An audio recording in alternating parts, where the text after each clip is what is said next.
All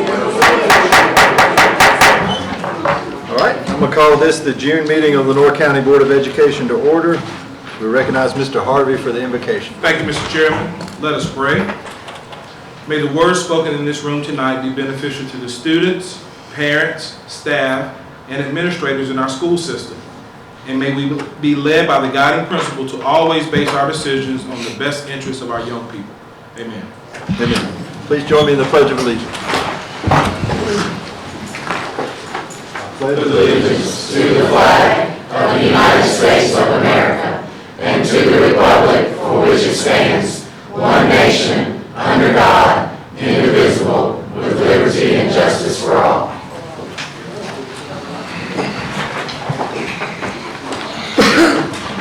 Mr. Williams will present the agenda for the evening. Thank you, Mr. Chairman. Members of the Board of Education, it is my pleasure to present for your review and approval tonight's agenda. Motion to approve the board agenda as presented. Motion by Mr. Hill. Do we have a second? Second. Second by Mr. Davis. Any further discussion on the agenda? We'll call for a vote. All in favor, raise your right hand. The agenda is approved. Board chair comments. I want to welcome everybody to our June board meeting. Obviously, the thing on most of our minds now is graduation. So I want to say congratulations to the class of 2017. I know I'm looking forward to seeing all of them walk across the stage on Saturday. We've got South Lenore's at 9 a.m., Kinston High School at 11 a.m., North Lenore at 1 p.m. So looking forward to seeing all the graduates. I know I have been able to attend some, but not all the awards days. I've been so impressed with the quality of our graduates this year. It's really obvious if you've been to any of the awards days. What I've seen is we've got kids attending pretty much all the major universities in North Carolina. A lot of them are going out of state to college. We've got students headed into the military, heading into trades. And a lot of our students now, and I've noticed this, are starting off their college as sophomores and juniors in college, thanks to the college credit that they're allowed now to take in high school, which has really been amazing. I've had at least 2 parents tell me that we had saved them as much as $50,000 in college expenses for their children, and they were very thankful for that opportunity. The accomplishments of this class are really amazing. I don't want to single people out because I always forget somebody. Mr. Williams is going to announce that these kids have earned millions of dollars in scholarships for our schools and for their education. I especially want to thank all the teachers, administrators, counselors, cafeteria workers, maintenance workers, bus drivers. It's just a tremendous number of people that have to pour into these kids for 13 years to get them to this point. And y'all have really done a great job. So we thank you for that. Second, I want to address at least some questions or concerns that I've heard about the proposal that was made at the April meeting by the Facilities Committee about going to the one high school for the entire county. I want to go ahead and say, publicly to everybody, this kind of a change is something that would fundamentally change almost everything in our system. It would affect everyone pretty much in our county. And it is certainly not something we would take lightly. It's not something that we're going to rush into. It's not something that we're going to do without a lot of thought, study, and public input. At this point, it would even be premature to really have much discussion about that concept until our administration has had a chance to investigate it, study it, and make some specific proposals. So we're not going forward, obviously, tonight. We do have a facilities update tonight, but it's not to discuss a one high school. That is going to have to go through the proper process. What you can expect as far as that process, you can expect several things to happen. The first thing is going to be the board really needs to have some priorities and goals. And we need to decide what our priorities and goals are for facilities. And we need to give our administration some instruction and some guidance in going forward and trying to come up with some options. That may include that idea, it may not include that idea. We really don't know at this point. Second, after they study it and they present us some options, we have to look at those options and try to see if any of them are even to be considered. Once we have those options before us, we wouldn't take any action without public input from all the schools that are going to be affected and the general public. We would want to hear from everybody about what their thoughts are. This is not the kind of process that is just going to come up for a vote. You're going to know way ahead of time what all the details are, everything we've been talking about, and we're going to do all that in public view. We're going to be transparent about everything we do in this process. I would also comment that the procedure I've just kind of given you is not final either. The board could change its mind at any point. They could decide they need more study. They could decide they need more research. They could decide they need more public comment. And the board could change how we decide to do that. The hope is that we're at least going to give ourselves enough information to make the best decision we can, while at the same time making sure the public knows pretty much everything we're talking about and everything we're doing. At this point, obviously as a board, we're not considering any specific proposals at this point. But I am hoping that tonight, as far as our facilities update, we can at least start the process of talking about how we're going to form our goals and our priorities. And maybe we can have some discussion about how we start that process among the board tonight. But you're still looking at a fairly long and involved process. Like I said, nobody would try to undertake a major change like that without at least going through all the right steps and knowing that we're doing the right thing for the school system. So I hope that reassures people who've sent me things like, you're having secret meetings, this is already decided. Not true. That is the furthest thing from the truth. I will acknowledge that we've got some issues that we have to deal with, and we need to do that responsibly and in full view of the public so that everybody can know what's going on. So I hope that will relieve at least some people's anxiety about what the future might hold, and we're just going to have to take this kind of one step at a time. Okay. Next is Mr. Williams' announcements. Thank you, Mr. Chairman. As Mr. Sargent said very well in his thank yous to various staff members, we are very pleased and proud of our stakeholders. We're proud of our students, of our teachers, our teacher assistants, our bus drivers, custodians, office staff members, guidance counselors, all who serve, because all have a role, a very important role in making a successful school day happen every day during the school year. But in this hectic, as I say, short rows period of the school year, this last few hectic days, they are stepping up and giving an even greater level of effort toward getting the job done. I want to thank the board for attending so many of the events that we've been having in the school system. That's not always been the case over time, but this board is very good about attending events, and our stakeholders appreciate that. And on behalf of administration here, I want to say that I appreciate that as well. Your presence is noted and very much appreciated. To all of our principals and assistant principals and teachers and others and our students and parents, I want to say congratulations on a good year. It's been a very good year. The year started in a strong and good way, but we certainly had a major interruption, didn't we? Hurricane Matthew came, and the flooding and the aftermath, and for so many families, they're still recovering. Now, the numbers are smaller than they were earlier in the year, but the struggle is real, and it's a daily one for so many of our young people and their parents. It's a struggle for us in school transportation, not having a functioning bus garage facility out there, but that's okay, because we're serving kids, and we're blessed to be able to get up to come here every day and to serve, and we're doing that. We're doing it well. I commend our transportation team, our maintenance team, all of our operations, our child nutrition team. You'll hear a presentation from Ms. Smith tonight about that, but all of our operations folks and instructional team members, everybody who contributes to making it happen. We did get through the flood. We did get through the aftermath of the hurricane, and I think we've been better and stronger for it. We've closed the year. Somebody said this has seemed like an interminably long school year. Well, maybe so, but we're ending strong and we're ending well, and we're excited about these last few days. Our elementary and middle school students went through end of grade last week. My son came home and he said, "Dad, did you know I'm through with the EOG?" I said, "Well, I heard that. I did hear it." Yes, I did.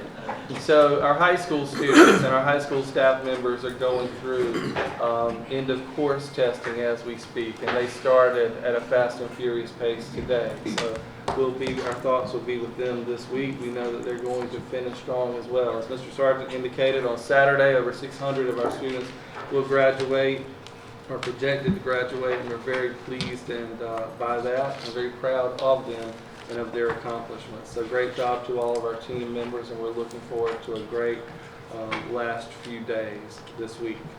I have the pleasure tonight to recognize some of our students. First of all, Mr. Chris Suggs, he's here, and if Chris and Mom, if you would like to come forward or to stand too, please, because it does take us all, right? It's not just the student, it's the family as well. But Mr. Chris Suggs from Kinston High School. And Mom, we want you to at least stand and be recognized as well.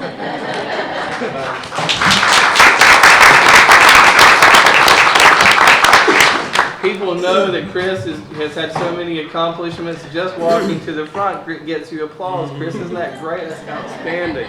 Chris, as you know, is a Kinston High School senior, and he's founder and president of Kinston Teens.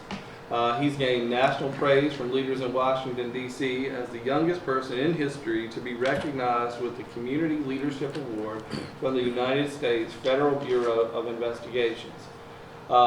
Chris was one of 58 honorees across the nation to receive the award.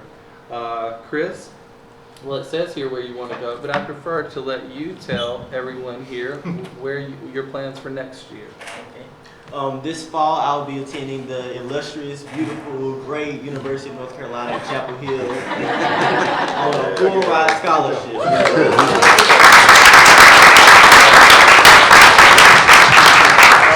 I'd like to ask our board chair and vice chair to join me in presenting a certificate of appreciation to Chris for this and his many other accomplishments with the school system. Chris, we're very proud of.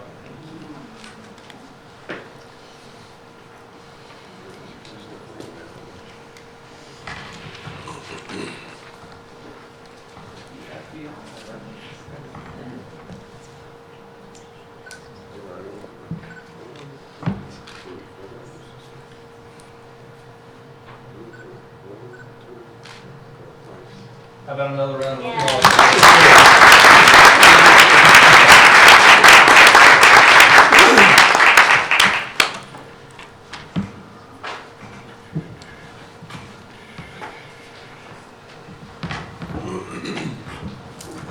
Pink Hill Elementary School. Pink Hill Elementary School won awards in 3rd, 4th, and 5th grades in Lenore Soil and Water Conservation District. Winners are 3rd grade, 2nd place Carly Hill, and 3rd place Jordan Blunt. 4th place, 2nd place, or 4th grade, 2nd place Angel Crespo Regalado, and 3rd place Jackson Moorhead. 5th grade, 1st place Cade Sandlin, and 2nd place Jordan Howard. So congratulations to our Pink Hill winners. And I think Ms. Becky Hines, who's on the board of Soil Conservation, is with us tonight. So congratulations and thank you for what your organization does to sponsor that contest as well. We certainly appreciate that. Thank you. The Kinston High School senior Felicia Grimes is with us tonight. She won the regional competition and finished as a semifinalist in the English-speaking Union National Shakespeare competition. Felicia performed 2 monologues en route to being named one of the 54 national semifinalists.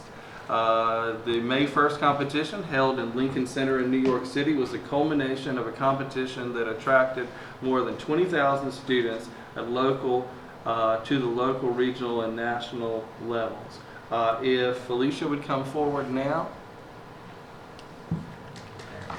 Felicia.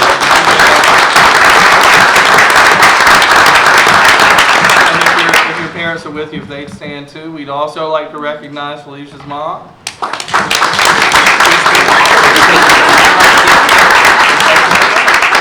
And Felicia, as I had Chris do, if you would just tell us what your plans are for next year. I plan on attending Winston-Salem State University, majoring in biology.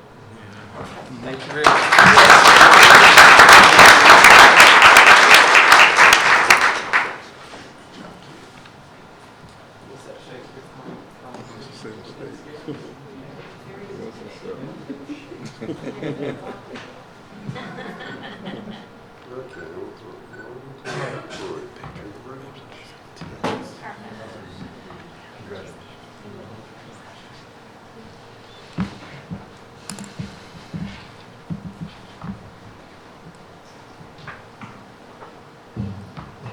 You see there are just two representatives of the many fine students that we have in our school system as I've attended the academic banquets and awards at our middle schools and our high schools and our elementary schools.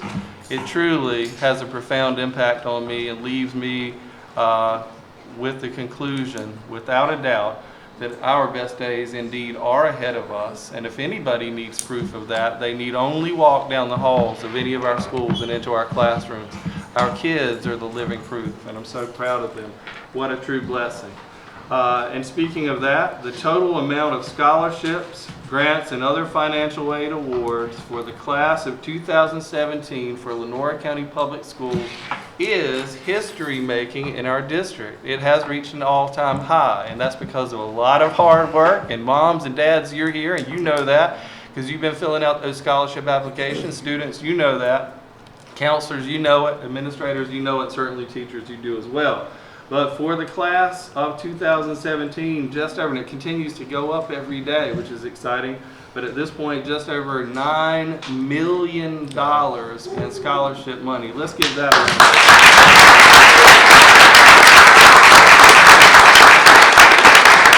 folks, that's record-setting in Lenoir County. Hasn't happened before, and I'm so proud of it. But if you wonder what the breakdown is, Early College High School, $200,000. North Lenoir High School, and remember these are not finished, $2.7 million. Kinston High School, $2.8 million. South Lenoir High School, $3.3 million, and it continues to grow. So great job. 6 members of the class of 2017 have been awarded scholarships from the Golden Leaf Foundation.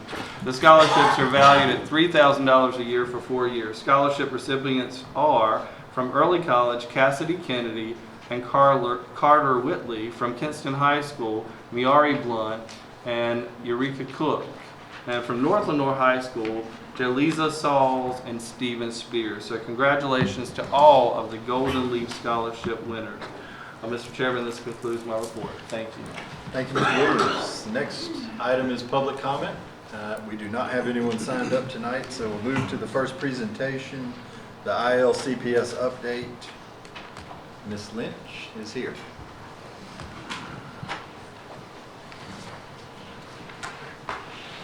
Good evening. Mr. White's here as well. I'm the other. It's okay.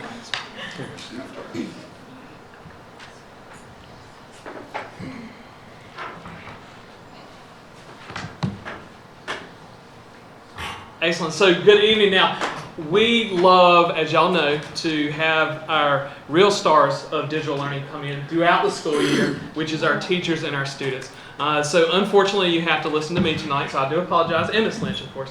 But, you know, we're used to, throughout the whole time that we're working in Lenoir County School, Mr. Williams always given us difficult tasks. And, you know, as we're ending out this school year, we thought, what a better time to kind of give y'all a glimpse of this past school year and where we're going next school year, but we're kind of limited on time. So that's our monumental task for tonight, so I'll try to keep it brief. Now, I will say I love to talk fast. If I talk too fast, just slow me down just a little bit. But we're going to start with Ms. Lynch. That's right. I'm going to start out with some instructional highlights from the year for ILCPS, our Digital Learning Initiative. And from the beginning, with the start of the initiative, our major focus has been professional learning with teachers. And we know this is crucial because it's imperative that we shift the way that we teach and therefore the way that students learn in order for this initiative to be successful. And we've continued this focus this year with weekly professional development sessions for teachers. Very similar over the past 3 years with elementary. We've had Tech Tuesday, but our structure has changed a bit this year and has included some choice options for our teachers, which we think is very important because we're trying to also model for teachers what we need to see for students and to provide that level of choice for students and their understanding as well. So we have allowed for choice, and we've had teachers in sessions where we're really meeting teachers where they are. We also knew that starting next school year with the 2017-18 school year, North Carolina's digital learning competencies will become present for all of us. And so we were excited during this time to celebrate with our teachers and to see that Lenoir County is ahead of the game in mastering and completing these competencies. Our teachers needed to see that we really and truly have already taken a step ahead from where others in our region are. And really, if I can add on to that, is when we introduced the digital learning competencies to our teachers, it wasn't just to show where North Carolina was going with the competencies, but to show our teachers that we're already meeting most of those competencies, because we have been ahead of the path for so long now that our teachers are starting to do that. So we wanted to ease them into this. So they're going to see some changes with North Carolina and digital learning competencies, but we're there. I mean, what we're doing with our DLSs, what our teachers are doing in their classrooms, what our students are doing. I mean, we're still at the beginning of our journey here, but we are so far ahead of so many districts when it comes to digital learning in so many ways. And really part of our focus with the DLLs and introducing with these competencies was just to let our teachers know that it's going to be okay what you're doing now or what teachers next year are going to be struggling just to get started with. So we are super excited about how that went. Yeah, absolutely. We definitely have the structures in place that aren't necessarily in place in other districts across our region. We also had a strategic plan for our high schools this year to have Apple professionals come in and have a session within the high school for professional development. So we had an Apple specialist pair with our digital learning specialist and meet with teachers to plan lessons and then implement the next day the lesson inside of the classroom. This is a very powerful professional development for digital learning specialists, but also for teachers, because it's a true model of where we're moving and what we would like to see within our classrooms and within our schools with our digital learning specialists. We were able to have 3 of those sessions, one at Early College, one at Kinston High School, and one at South Lenoir High School. The North Carolina Technology Conference is an excellent conference. It's one that many attendees are present, and not even present for technology, but because it's one of the best educational conferences. And we were happy to send our digital learning specialists along with teachers from our all 17 of our schools, which is a very big accomplishment. But to add to that excitement, we also, for the first time in a very long time, had presentations from Lenoir County at the state level conference. We had 2 presentations, one group from Rochelle Middle School that presented and one group of digital learning specialists that also presented. So it was a big accomplishment for us and one that we'd like to grow for next year. Another exciting highlight from this year is that we had 3 of our digital learning specialists chosen to participate in the North Carolina Digital Coaching Network, which is a very prestigious network that stretches across the entire state. It's a partnership with the Friday Institute at North Carolina State University and Department of Public Instruction. And again, 3 digital learning specialists from Lenoir County were chosen, which is, I think, is excellent. I think there are about 60 in the entire cohort. So we would like to expand that to our digital learning specialists next year. They have learned and gained so much, but what they've been able to bring back to our entire district has been awesome. We definitely want to continue that partnership. And I'm excited to say, too, that for the first time this year, Lenoir County had a district-wide National Digital Learning Day competition in February, where we had a scavenger hunt or a discovery challenge that was present at each of our schools. We pushed it a little bit, but we really left it open to see what the participation rate would be, and had lots and lots of entries from students and staff members. So we're very excited that Lenoir County was on the map, so to speak, with National Digital Learning Day, and we're going to push forward with that next year. Oh yeah, and how that's going to grow. I can't wait to see how it's. Now, if y'all know me at all, I am doing everything I can just to stay seated. It's so weird for me to talk and sit at the same time. So I'll try my best as we go through the next part. You need to hold me down. Because I'm always passionate about digital learning, but this affects me because this is my everyday. And there's so many things we don't see on the operational end of digital learning because it is that everyday fix is that every day getting the iPads to the students and working on them, make sure they're charging, all that fun stuff that gets in there. Well, I wouldn't say fun, but all that stuff that gets in there that's mixed in. But there's really three things that I wanted to point out for tonight. The first, we've been talking about digital learning for so long, it's hard to really realize that this school year, from the beginning of the year until the end of this week, will be the first year of full implementation. So that means from the beginning, from day one of our school until the 9th, until the very end of this week, all of our students, K-13, had the opportunity to have devices in their hands and use them with their classes and in their schools. Because it's hard to think that just this time last year, we were just wrapping up, last year we were just kind of wrapping up our middle school and high school deployment. We ended with Rochelle and Connect Grant around January. So our high schools hadn't had a full year. So this is our first, Lenoir County Public Schools, first full year of implementation. And I think it's gone amazing. I mean, I couldn't ask for better. Several other things. One other thing I want to point out is the fact of testing and how well that has gone for us.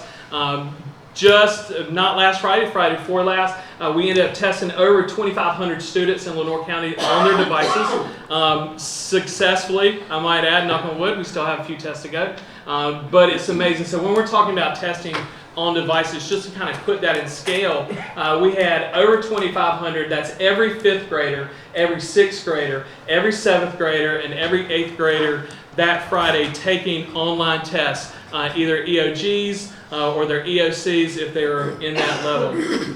Just amazing. Very minimal issues that couldn't be overcome very quickly. So very, very proud of that. And of course, the biggest thing this year that we've talked about, operationally, that's right, is of course deployment. And I cannot stress how incredibly proud I am of our district and our county.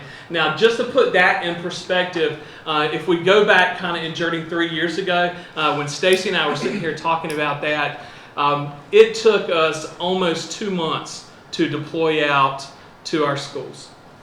This time around, in less than 4 days, we had every single elementary device set up. And in less than 11 days, we had the full deployment in all of our schools. So that's every teacher at every school, plus every elementary school, not only switching them out. So, you know, we had to unbox, we had to unpack, we had to unwrap, we had to get them together, we had to set them up, we had to take them to the schools, we had to take the old ones out, we had to put the new ones in with the old cases because our cases aren't here yet.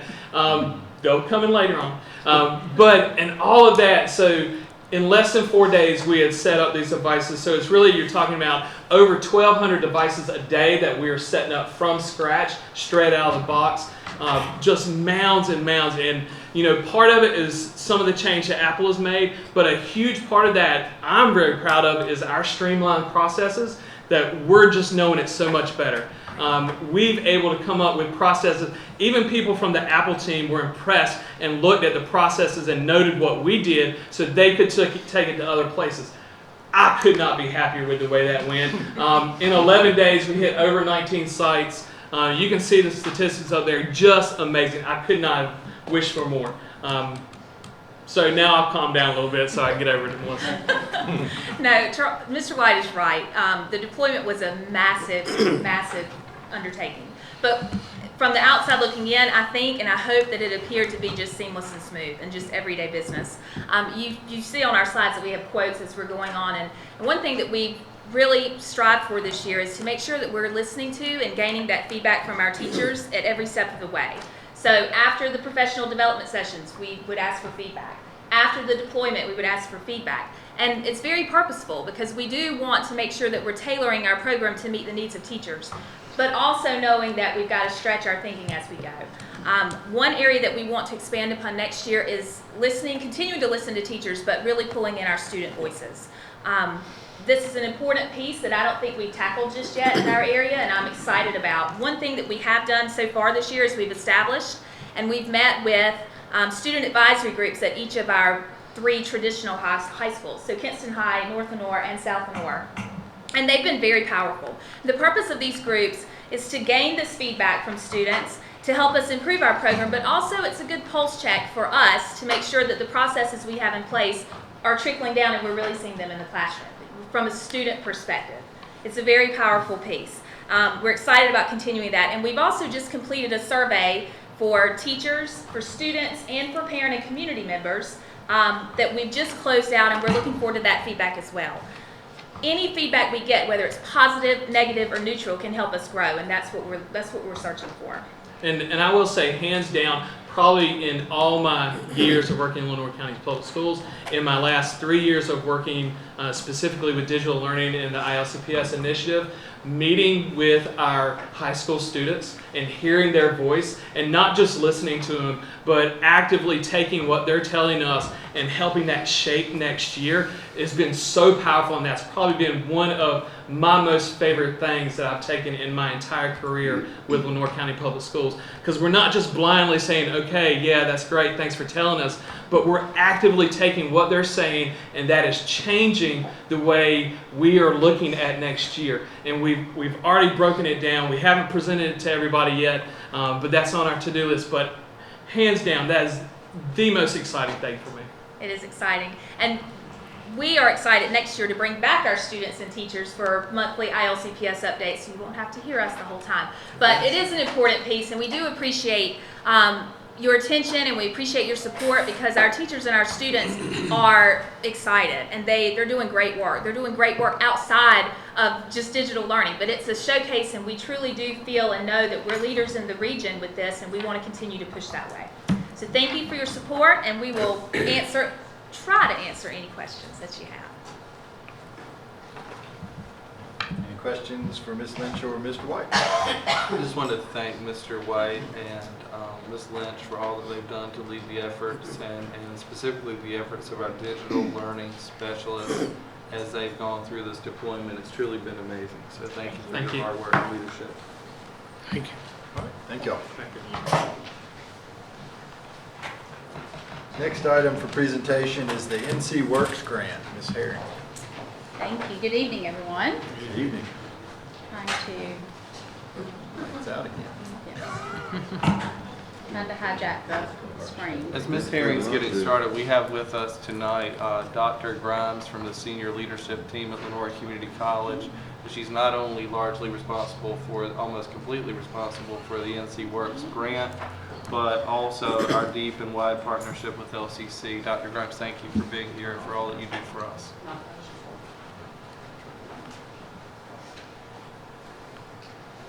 It's working fine with me, and then she breaks it.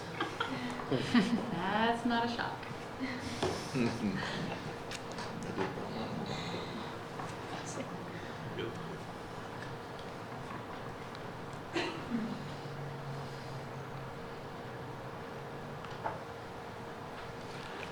having to reboot Okay. the data projector, so it's behind you. He's behind me? Okay, great.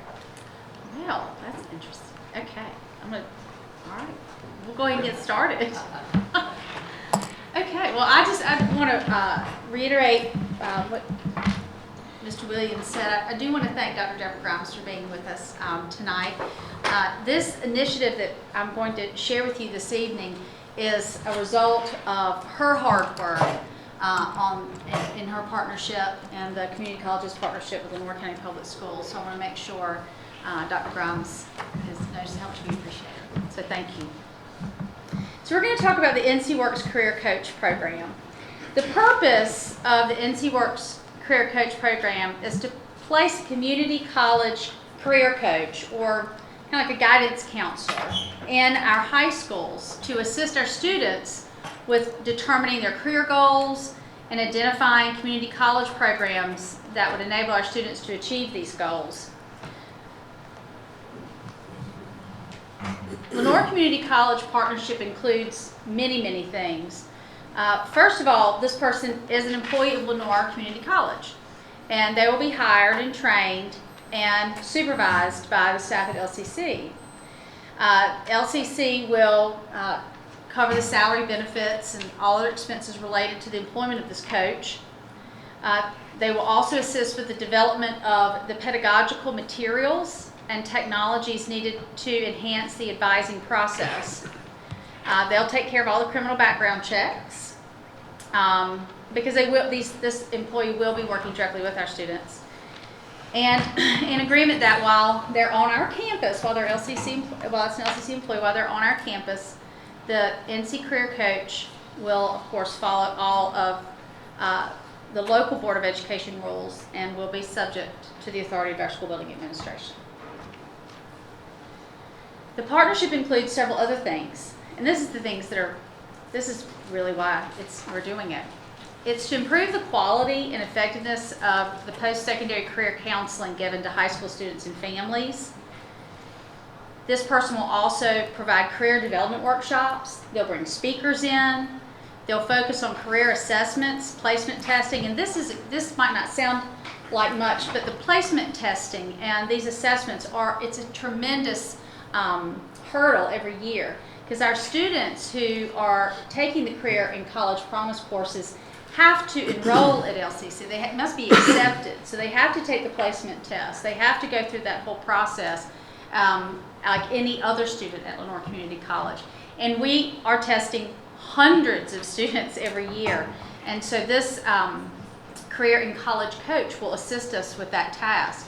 They'll also help our students with financial aid applications, provide opportunities for apprenticeships, internships, and Career and College Promise credit classes in the high school as well, actually on the campus and in the community. So I think what actually really spurred this application that LCC applied for is our intense and broad enrollment that we have at Lenoir Community College with our students who are enrolled in CCP courses, and we knew that we had identified a need for this additional support. They'll also provide information on careers, career pathways, and educational requirements, and will provide an enhanced career service counseling to our underrepresented and first-generation college students. What will we do? What is our part of the partnership? We'll make sure that the coach has access to student records as needed to carry out their responsibilities. We'll provide an office space in each of our high schools for them to be able to provide appropriate student advising. Information technology resources, we'll provide those. We'll make sure we have a computer, printer. They'll give them what they need. Telephone, being able to make copies if needed. Initial school orientation and ongoing integration into the faculty and staff. So while this person is on our campus, on each of our high school campuses 1 day a week, serving each of our high schools, they're going to be part of the staff. We're going to work very hard to make sure they're on all the listservs and they're included in all celebrations. We will also promote the school-wide and give school-wide awareness of the coach's duties. We want everyone to know the resources there. And we will also assist with the facilitation of the coach's access to individual classes and larger assemblies for the purpose of awareness building. We will provide the opportunity for them to set up tables during lunch, for example, or to schedule a session where students can come and hear a speaker or have a workshop session. I know you're wondering about the funding. Dr. Grimes applied for a grant through the general fund that was awarded to the North Carolina Community College System Office. She was able to show the relationship that Lenoir County Public Schools has with LCC, and as a result of that, the funds were awarded to Lenoir Community College on behalf of her work, and they'll be used for salary and benefits of the career coaches. And it is a 2-year grant at this point. So the summary is this. This is your takeaway. The NC Works program is going to provide a community college counselor embedded in our high schools to support our students in the college and career pathways for the next 2 school years. And it will underscore our ever-growing partnership with Lenoir Community College. And I think it is important to note that while we like to think we are the only county that LCC serves, we have to share them. So this career coach will also be working in Greene County. Is that right, Dr. Grimes? In Greene County, so the coach will have 1 day at North Lenoir, 1 day at Kinston High, 1 day at South Lenoir, and 1 day at Greene Central. And I don't know if they'll be serving Jones or not. Jones was in the initial application, but they turned it down. And so it's just I'm in green and That's just more for us. So they'll be in the schools with our students on a weekly basis. So we're very excited about this initiative. We're excited about the support that LCC gives our students and our staff. And if you have any questions about the NC Works program, we'll be happy to answer those for you. I will just add one thing. It's specifically for career and technical education. So not transfer programs. Even though this person can discuss transfer programs, they would give that person back over to a counselor or our high school recruiter. This is specifically for career and technical education programs for those students who graduate and have a plan to go into industry or a trades or skills area. Thank you. So is there just one coach, is that what we're saying? Yes, sir. There's just one person. Does that person work with our counselors in our high school? Well, they will. That will They be, will, huh? yes, that'll be the expectation. We posted the position, Yes. it's closed. We've sent out emails today for, and Lenore County Schools will have an opportunity to serve on the hiring committee. And so they will be reviewing applications for the next week or week and a half. And then we will start interviews the week of the 19th. And there's 2 training sessions, one in June and one in July. So we're hoping that we'll have somebody be able to attend those 2 training sessions. Are there any questions? We're very excited about it. All right. Very Thank you, good. Ms. Herring. Thank you, Dr. Grimes, for all your work. We certainly appreciate everything you do in our partnership. Next item is going to be the facilities update. Mr. Harvey. Yes, thank you, Mr. Chairman. During the 2015-16 school year, the Department of Public Construction did a facility needs survey on the condition of our schools, of all of our school sites. What I've shared with you tonight are the results of that survey. Over the last 2 years, in our Facilities Advisory Committee, we've looked at several documents, including this one. This document is shared with you tonight to show you where we are in year 2 of this 5-year condition survey. And it reflects, we hear all the time, why don't we, when we hear our county commissioners and maybe some citizens say, well, to fix your facility needs, why don't you just close an older school?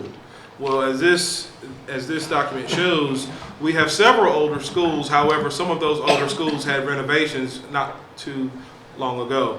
So it's not that easy to just close one of our older schools. So this document shows the initial construction of each of our school sites, any renovation that occurred to the present day, the square footage at those sites, and the actual renovation costs that DPI deems necessary according to their facility needs survey. So, as you see, that money surpasses the $12 million mark in facility needs. So, as the board makes a decision on providing us guidance on how we proceed with our facilities, we thought that this document needed to be shared with the board to help start your conversation and to offer, or maybe we can answer any questions that you may have. Also, I want to share with you tonight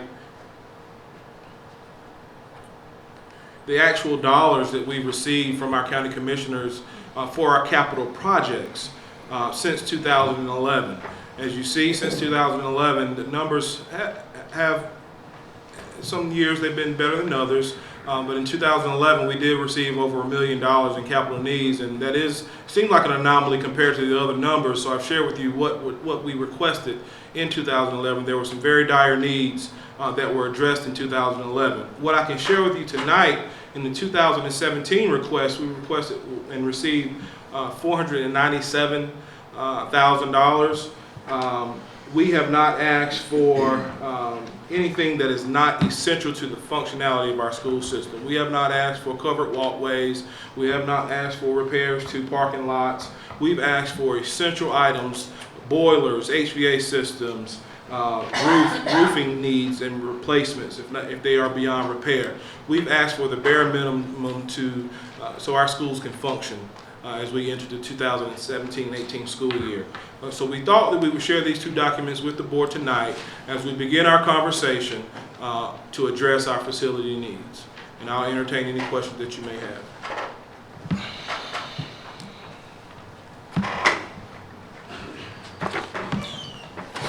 Get back to your other page. Yes, sir.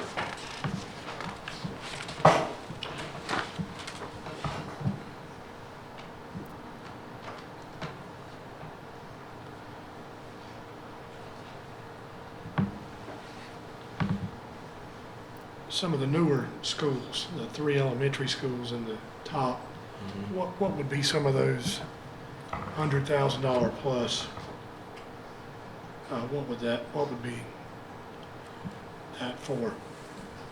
On a new, like the CSS, that stands out, that 190 in CSS. The school was built in 2009. There are some needs there. There are some facility upgrades that could occur. They've asked for some covered walkways as well at certain stops. They've asked for, they're over capacity, so And athletics facilities. I was athletic thinking facility of needs. A lot of the larger ticket items at your new schools, that's what you would see particularly. I know that's the case at Contentney Savannah. Right.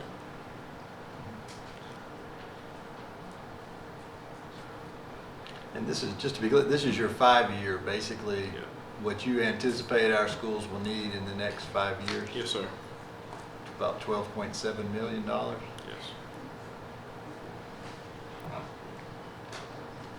You need to send us those. I received that. Yeah, we Yeah, did. then- I got it. It's on there. It's the second page, just turn sideways. Yeah, I can't see that. You can get it?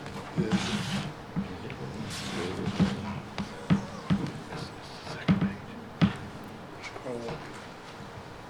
And going back to your other slide, basically, on average, we've been actually receiving close to about $500,000 a year. Is that Yes, sir. sometimes a little more, sometimes a little less? Yes, sir.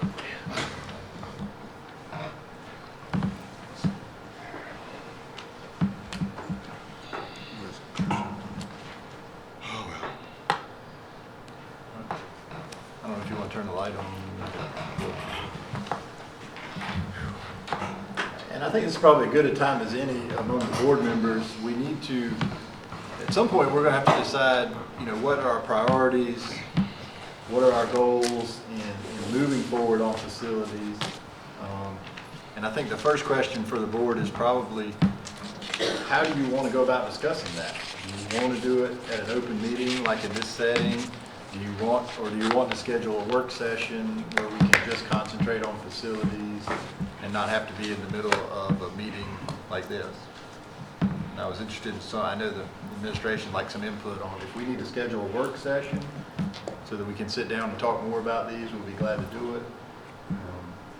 If you wanted to proceed at this point, certainly we could. I know several board members had voiced to me that they might be more comfortable in a work session. And just for anybody out there, a work session is still a public meeting that anyone can come to. It's just we're not doing the regular presentations, minutes, personnel, and everything that we normally have to tackle in a monthly meeting.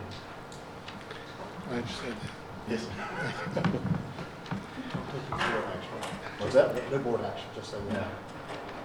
Yeah, and there would be no votes in a work meeting. It would just be discussion, obviously. So I get some feedback. Anybody? I will. I personally would like for us to start with the work session, at least one, maybe two, however how many it takes, for the board to sit down and Chairman Sarge said, there are no action items on the work session. So you just come and we talk, and it is open to the public. It is a board meeting. And I'd like to see us start with that, get some idea of what each board member and as well as a collective board, we think we need, what direction we need to go in with our school system, not just today or tomorrow, but 3 years, 5 years, 10 years down the road. I would like to see a public survey developed prior to that work section for public input going into it. What would you like on the survey? But number one, you got one item out there with your From your facilities. One high school? Right. And get input back on that and leave space for any other suggestion. Going into the work session, so you would have that in hand. Of course, I have a hard time if we're going to ask for a public survey, we have to have something specific for them to comment on. You have your results from your facility committee. I mean, we could put that idea out there in a public survey and see what it, of course, my other concern about that is at this point, the administration's not even recommended that type of a move. And in the event that they don't recommend it, we may never even end up with a discussion about it. I think a survey is a survey. Okay.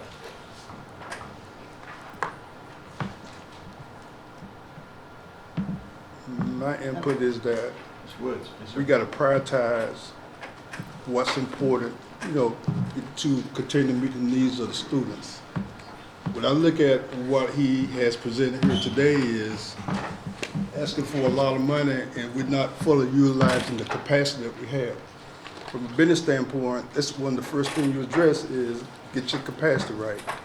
So why would we spend money on schools that's not fully utilized?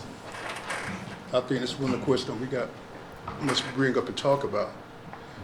Coupled with that, I think Brent will probably need that if we go off and work on this one school concept, but not limited to one high school.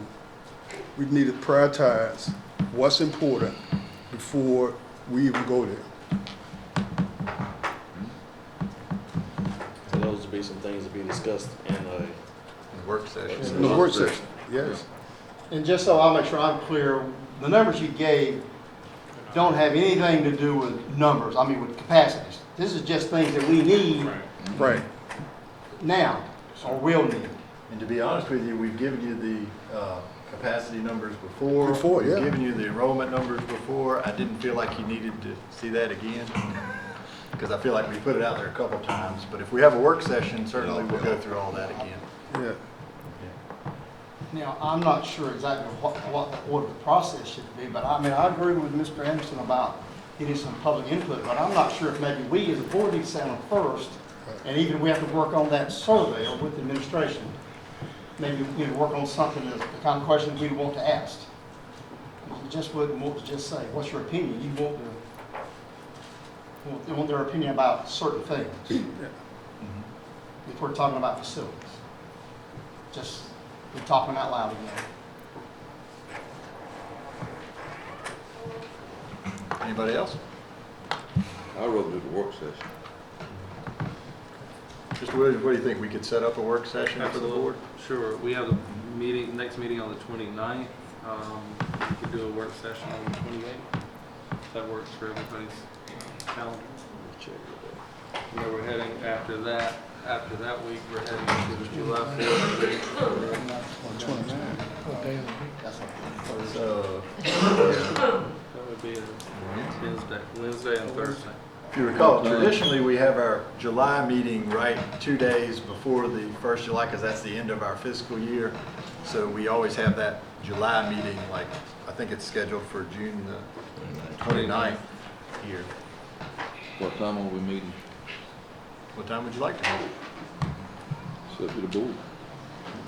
I'm fine with 6 o'clock if we do our customary time It's fine. for those people who work. Does that work for all? 6? So we'll try to set up tentatively for June the 28th at 6 o'clock for a work meeting, with the hopes that we can discuss what our priorities, what our goals are for moving forward with the facility. Fair enough? All right. Thank you. I certainly appreciate Mr. Harvey getting those numbers together, and we will ask him for the work meeting if you'll put together kind of a subset of all the facilities data so that we can just run through that again so that it'll be available if anybody has any questions. No problem. Thank you, Mr. Harvey. Next item is going to be the School Health Advisory Council report. Ms. Smith. Hello, how are you? How you doing?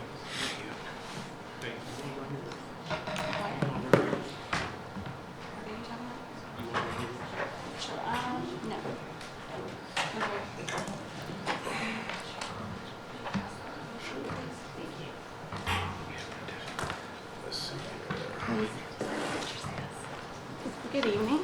Good evening. I'm here to bring you the School Health Advisory Council report. We do this for the wellness policy every 3 months, so I'm here to kind of get you updated on some things that we're doing in our school cafeterias. I'm sorry. That's okay. Cool. I'll put it like that. So it's okay. All right. Very good. Yeah. So, what exactly has been going on in our cafeterias? Well, we had to start somewhere, and when we looked at it, I just wanted to start with putting some posters out there, and we have an example of a poster right over here. And it's called Watermelon Rules. And in the very bottom of it, it gives a little note about how watermelon provides vitamins A, B, and C. Well, that's pretty cool because a lot of kids don't know that. So this gives us a little bit of a message with a really cool poster. The second thing is that signs have been placed on the serving line, so when kids are standing in line, they can read those posters. And in the high school, signs were placed on serving lines about like signs of a heart attack, what to do, because those are more grown-up health issues that they need to know about. Right. So exactly. So signs have been put on those serving lines. Also, the importance of eating breakfast and lunch in order to fuel the body in order to learn. Because if they are not filled up with food, they will not learn.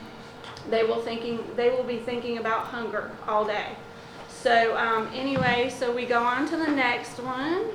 And this is our staff who help encourage them to eat breakfast.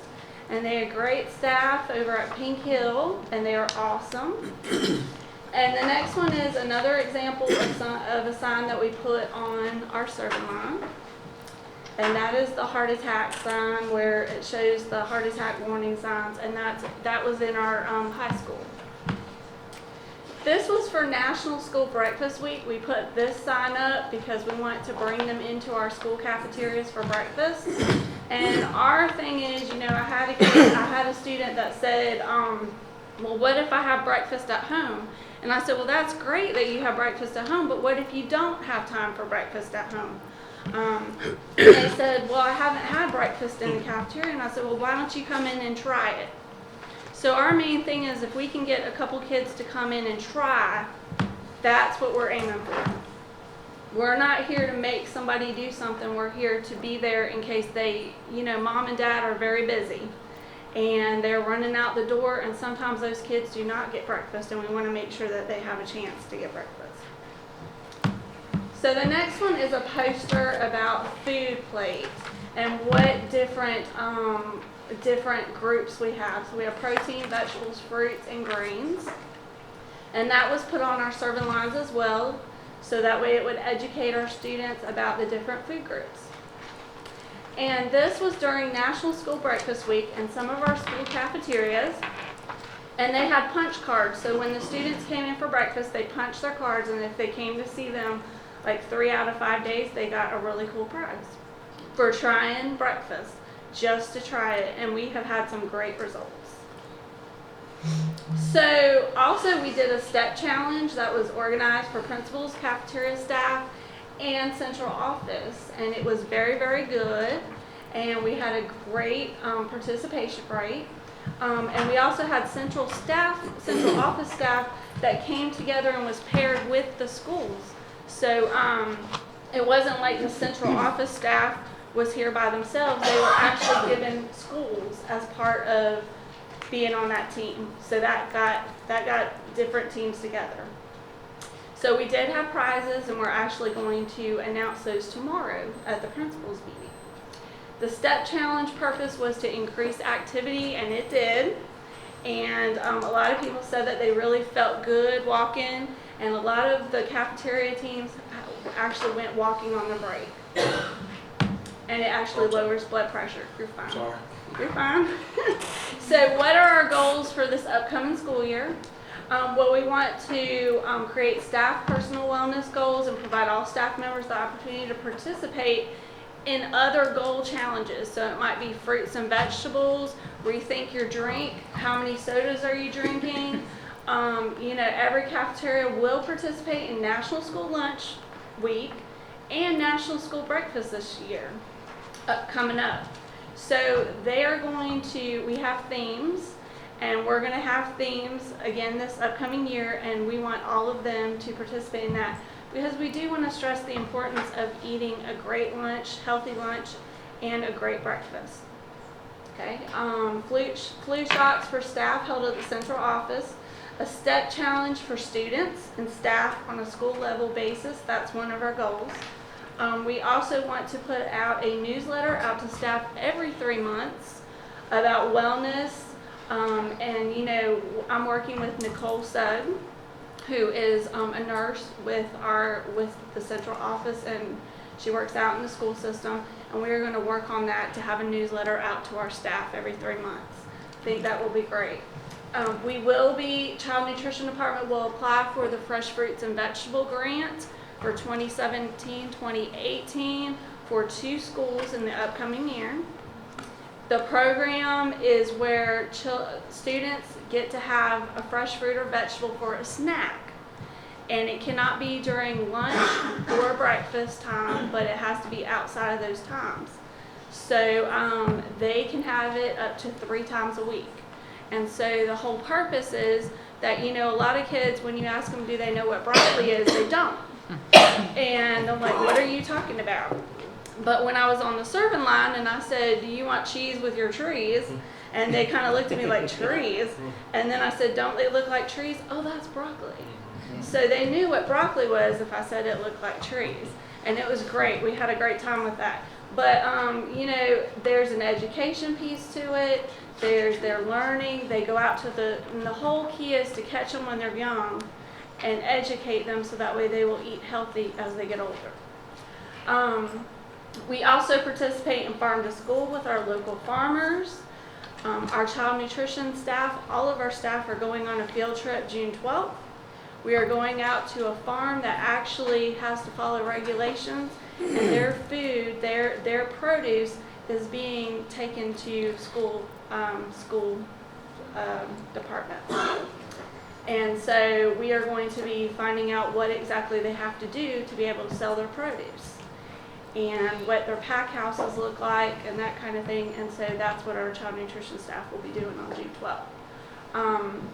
We will also conduct a survey for all staff members to inquire what health topics they would like to be addressed in schools and the workplace.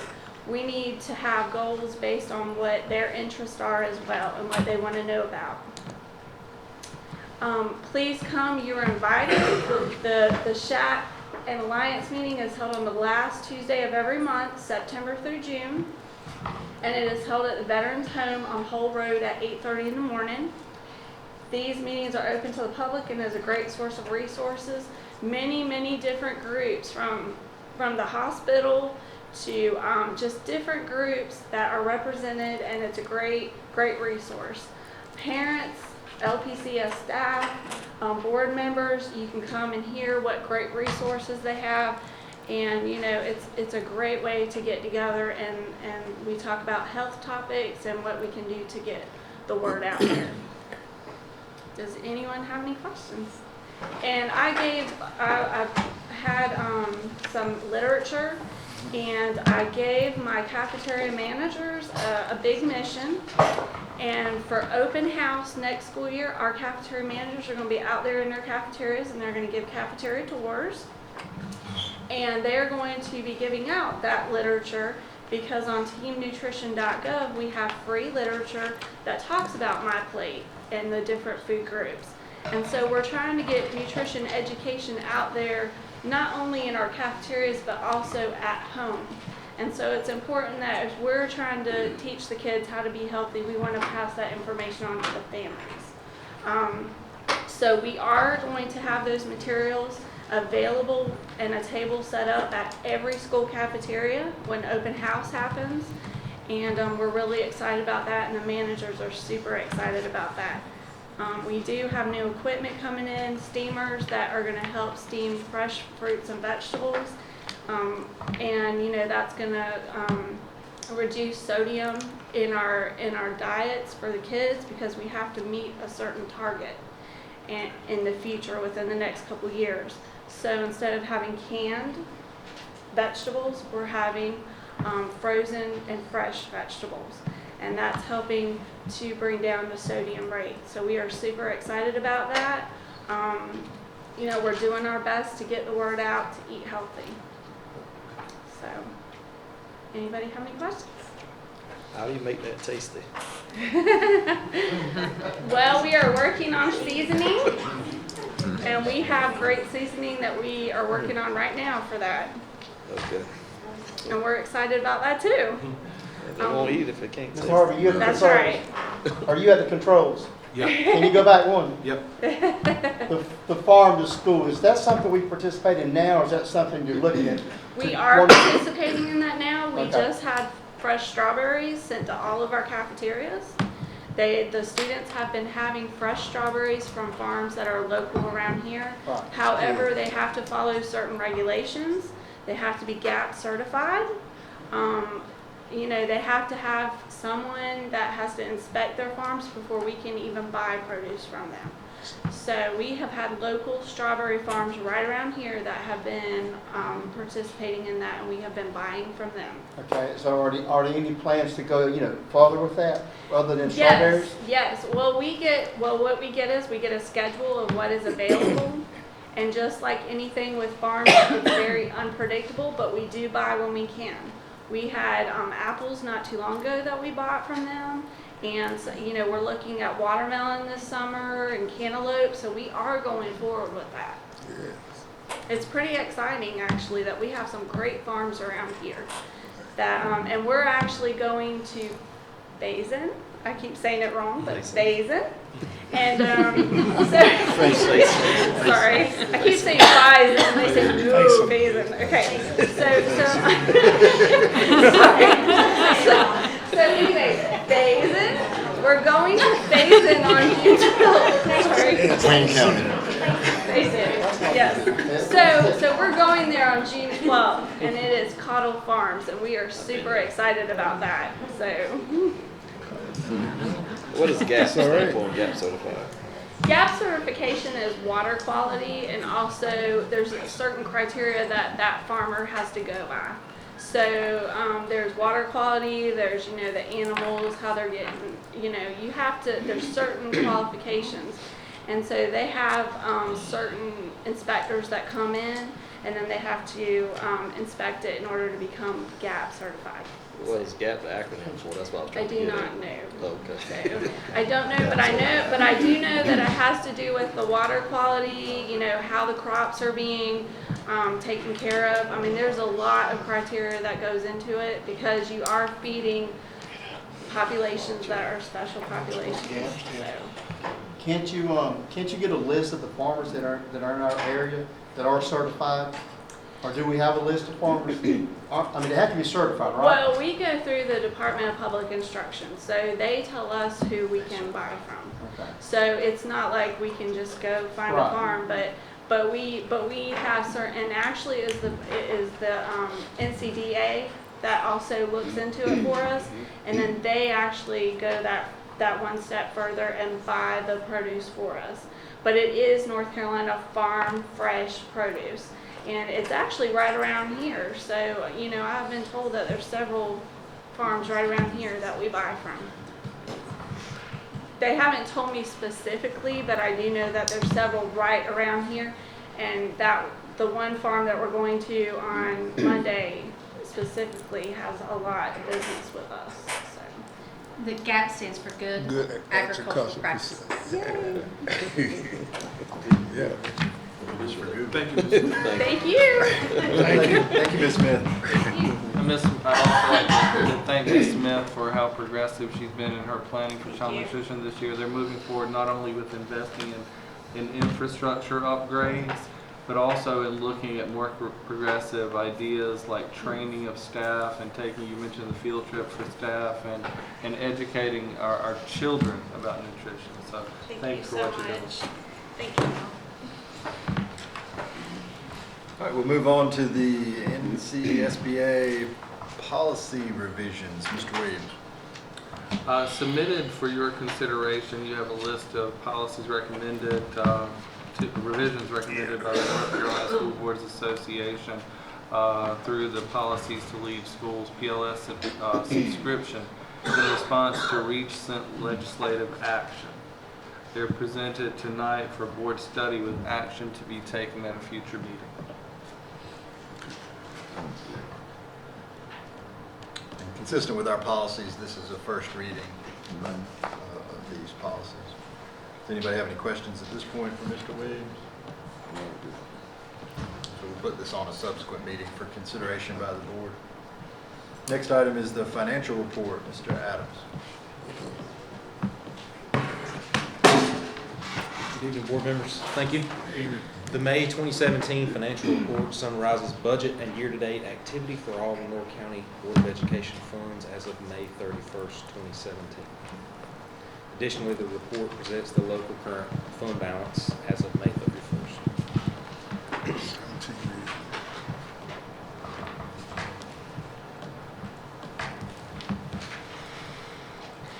Year-to-date activity is projected out for end of the year is adequate for the remaining expenditures. That was my question, is that fund balance about where we're going to look to be about on the 30th? Somewhere around there. It's been pretty consistent this year. It has been trending up. I would expect there to be some difference towards the end of the year, but it is sufficient.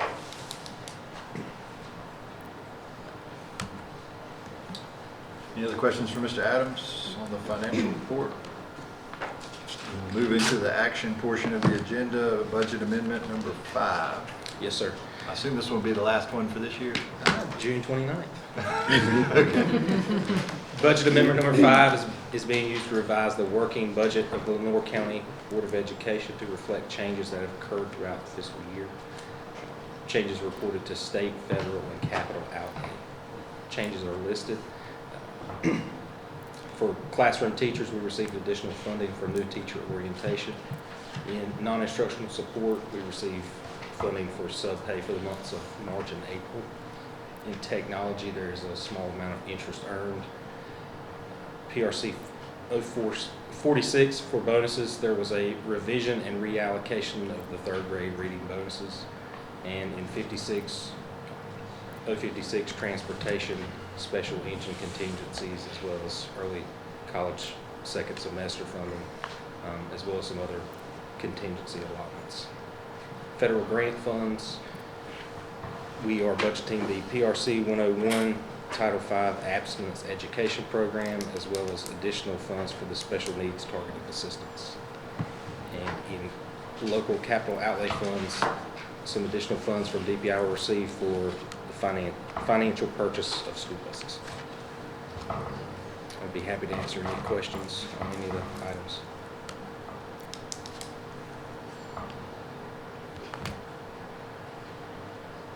All right, we'll entertain a motion to approve budget amendment number 5. Motion to approve the budget amendment as presented. Motion by Mr. Hill, do we have a second? Second.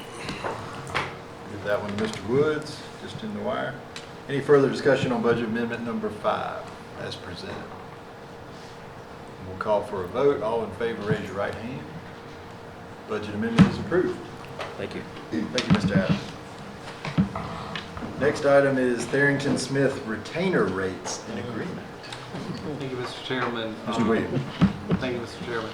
I have been contacted by Tharrington Smith regarding increase in their rates for the retainer agreement. I will tell you, and it represents, as you see, a 2-tier or a phased-in approach, a $5 increase for this year, the coming year, and $5 the following year. But I want to make you aware that I was first contacted earlier in the year, and I told you at the time, but I'll remind you that I was contacted by Tharrington Smith just before, or sometime before before Hurricane Matthew, and made aware that these rate increases were coming forth, but in consideration of the tremendous suffering that our community endured in the aftermath of Hurricane Matthew. They graciously agreed to withdraw the request and have waited until now to bring that forward. So we certainly thank them for that, and they certainly render great service every day for us, and we're completely satisfied with that. And these seem like modest increases, but I'm bringing it forward for your consideration. All right, any questions for Mr. Williams or Ms. Waller about the retainer rates agreement? I mean, I can tell you as an attorney that Tharrington Smith has the excellent reputation. They provide excellent services. They're known throughout the state for that. And their rates are as reasonable as anybody you're going to run into, in my opinion.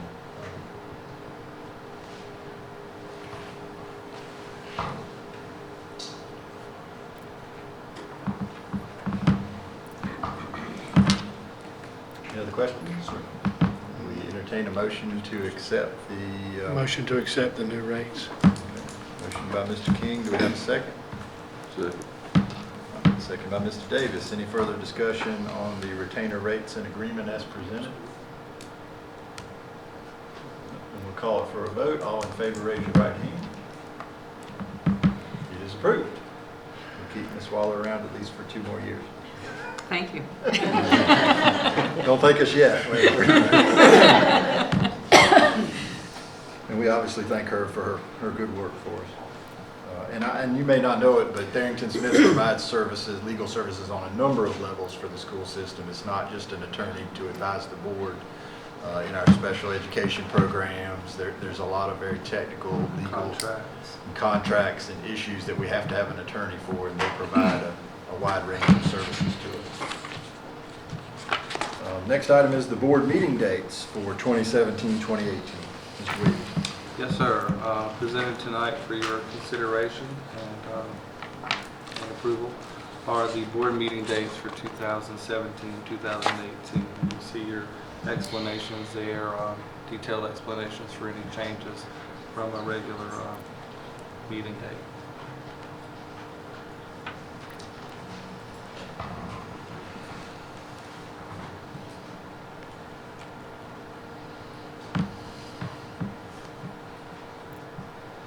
All right, any questions for Mr. Williams about the board meeting dates for next year?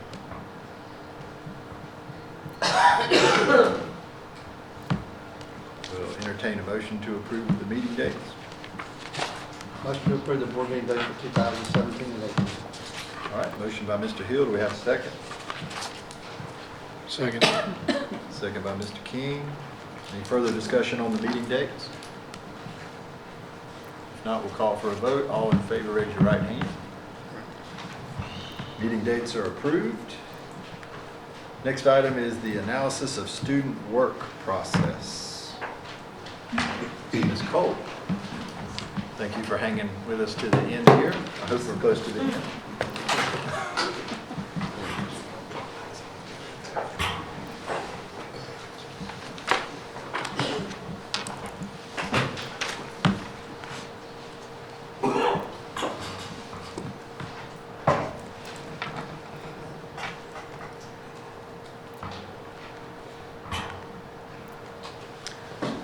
Chairman Sargent and board members, thank you very much for your time this evening and giving me an opportunity to present, as well as our teachers, on analysis of student work.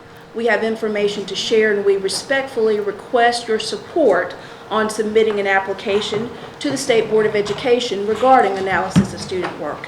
With me this evening, I'm happy to have Ms. Deborah Casey, who represents health and physical education teachers, who she works at LaGrange.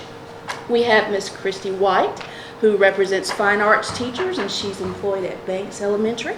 And we have Ms. Jennifer Kroom, representing our world language teachers, and she works at North Lenoir High School. Analysis of student work, otherwise known as ASW. This is the student growth measure for our arts education teachers, our healthful living teachers, our world language teachers, advanced placement teachers, and international baccalaureate educators. This is a process where teachers collect student work centered around 5 objectives representing their teacher workload. Teachers submit evidence collected to an online platform for evaluation by those who are experts in their content area. ASW was fully implemented in the 2015-2016 school year. When we look at ASW, there are definitely some pros and some strengths. This gives an opportunity to measure student growth over time. It also gives teachers a chance to share narratives about their student progress. Along with strengths, there have also been some challenges with ASW. For example, teachers in Lenoir County and across the state of North Carolina have experienced difficulty in uploading evidence into the online platform. They've also noted that teachers have limited opportunities to discuss and demonstrate student progress.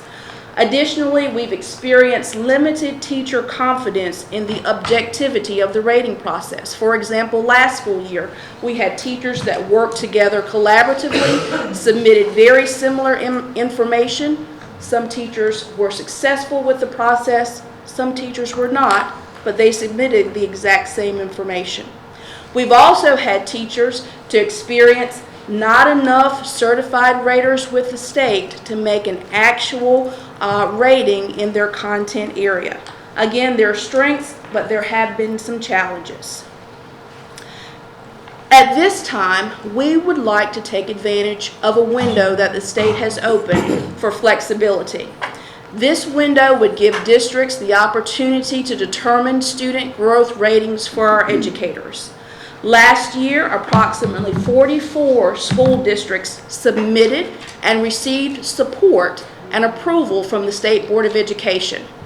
Recently, the state has opened up this window, and so as a district, we've begun to explore. We've invited teacher leaders, and some of which are seated here, to come and be involved in the planning process.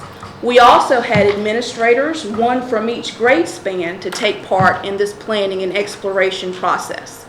When reviewing ASW, we looked at the current process, the state process. What were some of the pros with the process? What are some of the cons, some of the difficulties? We also looked at plans that have been approved by the state board by other school districts. And looking at these previously approved plans, we've designed a plan that we feel will best meet the needs of Lenoir County Public Schools educators. The state asked that we have certain assurances with these plans. The plan has been uploaded so that you will have a chance to review the application. But what we have assured with our plan is that, number one, it establishes a clear connection to the content standards, meaning in world languages and fine arts and health and physical education and those other areas, teachers can't just teach what they want to. It has to be aligned with the state standards. We also work to ensure that the evidence collected focuses on student work and that we're actually looking at the growth of our students. We've also in our plan identified rater qualifications and the rating process. And then the plan includes information on how the results will be shared. Finally, we have a communication plan. For anything to be successful, everyone must know what's expected and to be on the same page. And again, this information is included in the application and your information. At this time, we'd like to stop and give you an opportunity to ask us any questions about the current process of ASW or how we arrived at our plan. And again, we respectfully ask for your support in submitting an application to the State Board of Education. When does your application have to be submitted? By June the 19th. How many teachers would be subject to this? There are approximately 55 teachers that take part in the ASW process. And have you communicated, how many of those 55 have y'all actually communicated with in making the application? Fine arts, all the fine arts department has had input. And we went back to our own schools and talked to the ASW teachers at our own schools about the process. Okay. Have you seen any dissension of people who don't want to take this make this application? This is something they've been asking for since before they opened the window. Okay, good. Yeah, is there a downside? To local?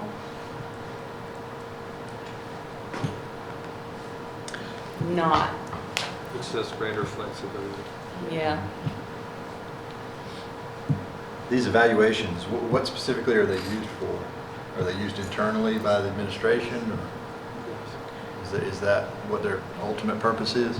They are used in the teacher evaluation rubric. There's a standard number 6. With this standard Well, number, aware of that one. with this standard number 6 for our teachers who administer EOGs and EOCs, it is populated by those EOGs and EOCs. This would be the standard number 6 for the teachers that are Because we listed. don't have EOGs for these particular teachers. That's correct. I understand. Thank you. I'm just curious, not so much about this, but let's say you have a 9th grader, and after you've gone through this process, do the results that you submit online, can that be used as a baseline in 10th grade? Do you ever go back and look at it? It's just a one-shot deal. That's correct, Mr. Anderson. It's a one-shot. One-shot deal.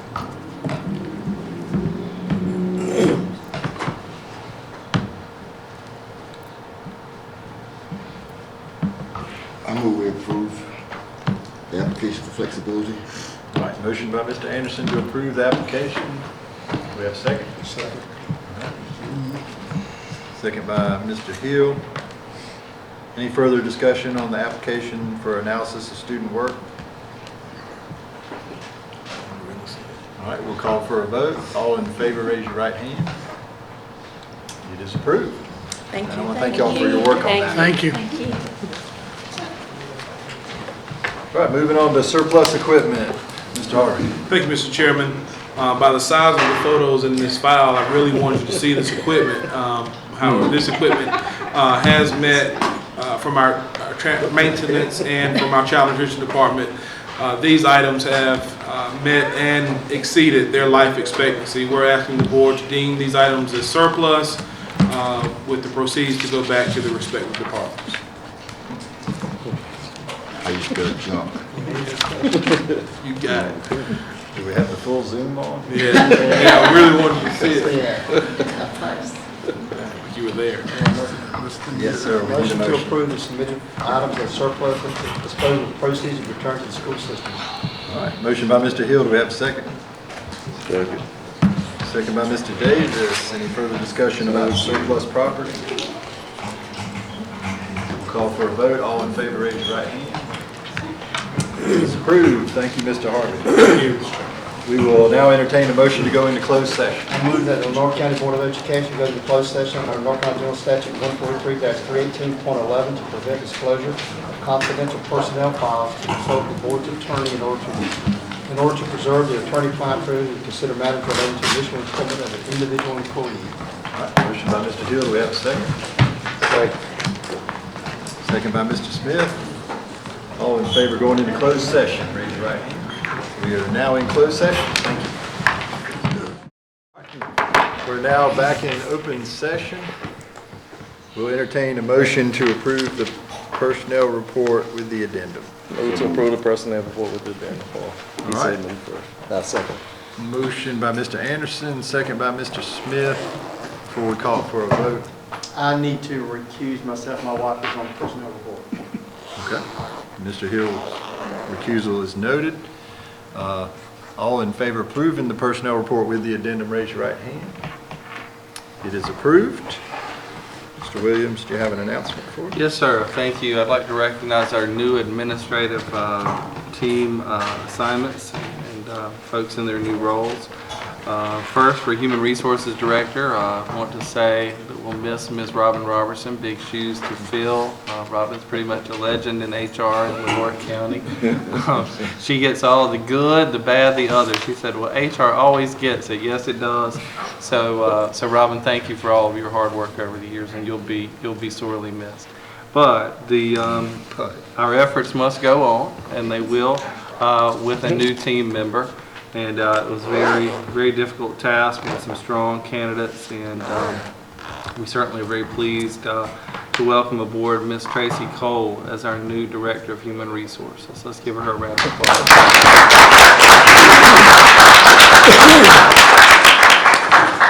Stepping into the Ms. Tracy Cole's middle grades directorship, we have a team member currently working with school transformation with NCDPI. Dr. Amelia McLeod will be coming on board as middle grades director.